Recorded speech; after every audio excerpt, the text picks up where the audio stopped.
Irmãos e irmãs, a liturgia deste sexto domingo do tempo comum, sede meus imitadores, como eu também sou de Cristo. Paulo, na segunda leitura, primeiro nos convida a sempre louvar o Senhor, em tudo dar glória a Deus, e esta última frase do último versículo da leitura, sede meus imitadores, como eu também sou de Cristo. Imitar a Cristo, dar passos de cristão na sociedade, sermos outro Cristo para o irmão e ao mesmo tempo também ver o Cristo no irmão. Paulo fez de tudo pela missão, pelo anúncio do Evangelho, saiu, anunciou, proclamou, fundou comunidades. Ele mesmo vai dizer: com os fracos me fiz fraco, com os pequenos me fiz pequeno, para ganhar o maior número possível. Ser, imitar a Cristo. E nesta imitação de Cristo, Cristo revela para nós o rosto misericordioso, compassivo, um rosto, um olhar de compaixão para nós.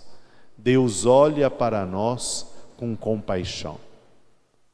A primeira leitura que nós ouvimos do livro do Levítico nos traz a descrição de como devia ser tratado a pessoa com dito a lepra, a doença de pele. Mesmo que a pessoa não tivesse a doença que nós conhecemos como lepra, mas qualquer doença de pele que ficasse esbranquiçada, qualquer ferida que poderia ser contagiosa ou não, que não se sabia o motivo, poderia ser considerado uma lepra. Deveria ir ao sacerdote, então nem era ao médico, mas o sacerdote no templo, não é o sacerdócio como conhecemos hoje, e no templo ele ia dar: você é leproso e deve se afastar da comunidade. Era dado, além do peso da doença, a pessoa recebia ainda o peso da exclusão, de cumprir um preceito.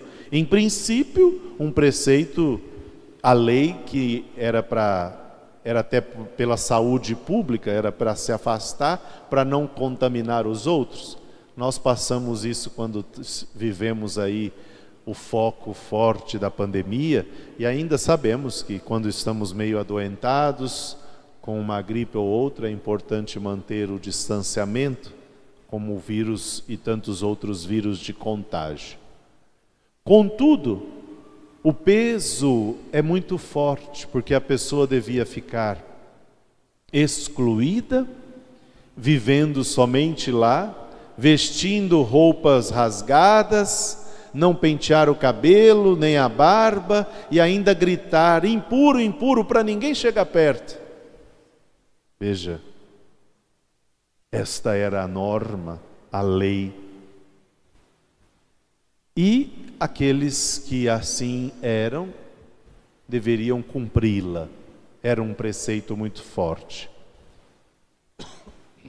No Evangelho nós vemos que aquele homem leproso, ele não cumpre a lei. E nem mesmo Jesus, ele também descumpre a lei. Aquele homem não poderia se aproximar de ninguém. E diz o texto, ele chegou perto de Jesus. E ele chegou perto de Jesus, e qual foi a atitude dele? Não foi uma atitude de desespero, não foi uma atitude de exigir de Jesus algo, mas diz o texto, ele de joelhos pediu: se queres, tu podes me curar. Colocar-se de joelhos, e nós o sabemos quando estamos rezando, quando estamos em dificuldade, na missa, diante da adoração ao Senhor, nos prostramos e nos prostramos diante de Deus. Nos prostramos diante de alguém que nós o reconhecemos com a autoridade sobre nós. Aquele homem se ajoelhou diante de Jesus. E a sua frase, a sua fala, o seu grito, o seu pedido de ajuda é de total confiança. Ele não exigiu, mas ele se entregou nas mãos de Jesus. Se tu queres, Senhor, tu podes. E ele estava aberto para receber aquilo que de Deus viria.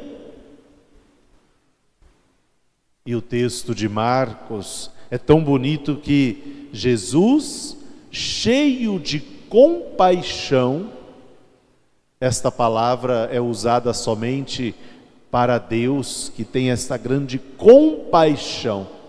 E aí Jesus estendeu a mão, tocou nele. Alguém que era são, que não estava doente, tocar num leproso era como assinar a sua própria condenação. Você estava impuro como aquele homem. Jesus não tocou para ficar impuro, mas tocou para purificá-lo. Ao contrário, o olhar de compaixão de Jesus sobre a necessidade daquele homem, e ele disse: eu quero, fica curado. E foi mais longe: não conte nada disso a ninguém. Jesus é muito discreto. Jesus não quer que anuncia, que grita, que faz grandes propagandas, que fala que aqui está sendo curado, pode vir, que aqui tem cura, tem milagres. Silêncio. Quem ouve a minha palavra e coloca em prática, esse é o homem prudente. O Senhor então nos convida a este encontro com Ele. Confiar toda a nossa vida nas mãos do Senhor. E o Senhor que olha para nós. Cada um hoje nesta reflexão pode pensar também na sua vida. Qual está sendo a enfermidade, a minha necessidade, a necessidade de alguém da minha casa ou que eu conheço, que eu estou entregando ao Senhor? Que eu clamo ao Senhor: Senhor, se tu podes, vem, toca-me, toca a minha necessidade, toca a minha angústia, o meu clamor, toca a enfermidade. E o Senhor não deixa jamais de nos atender. Pelo contrário, Ele sempre nos olha com misericórdia. Ele sempre nos olha com compaixão. Pode ser que a graça de Deus venha, que algo aconteça que não esteja segundo a nossa vontade, ou que ainda não tenha acontecido, ou que o milagre está acontecendo de modo diferente. Mas é o Senhor que nos pede, é o Senhor que nos olha, é o Senhor que olha para nós com compaixão, com olhar de amor, com olhar de compaixão. Eu quero, fica curado. Que Deus nos ajude e que esse olhar de Jesus para nós possa também nos encontrar com um olhar de confiança. O texto é tão bonito, pois é uma troca de olhares. Aquele homem olha para Jesus, confia nele, e Jesus olha para aquele homem com compaixão. Esse é o nosso Deus, que não perde nenhum momento de nossa vida e que está sempre ao nosso encontro. Num instante de silêncio, rezemos, meus irmãos, no nosso coração, deixando esta palavra nos tocar. Por onde o que eu peço ao Senhor nesta tarde, neste dia? O que esta palavra me ajuda? Que o Senhor toque, cure, transpareça a minha vida, o meu coração, minhas necessidades de nossa casa, de nossa família, e que possamos ser curados por seu amor. Amém.